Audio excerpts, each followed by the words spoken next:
Hi guys, so I was in the market for a dash camera and I really liked everything this one had to offer, from the way it looked down to everything it could do. So it comes with its assembly instructions first. It's packaged very nicely with styrofoam. This is the camera itself. Mounts right to the windshield.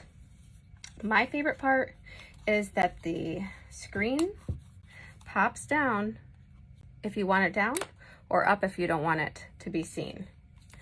And there's the camera. It's HD wide angle lens. Very nice, sleek looking with the red and black. I just thought it was very attractive looking, and I liked the big screen that just flipped down almost like a little TV screen. I thought it was cute.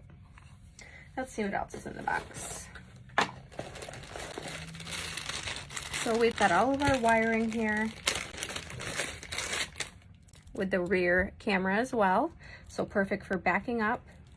And that's about pretty much the only wiring I have to do is wiring in this rear dash cam. Because the front part just charges with a simple 12 volt that goes in that little car accessory that used to be for lighters. Perfect fit for that, right into the screen.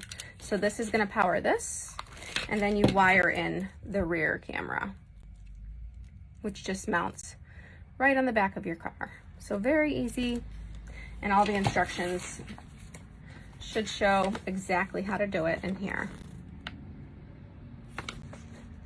Thanks for checking it out with me, guys.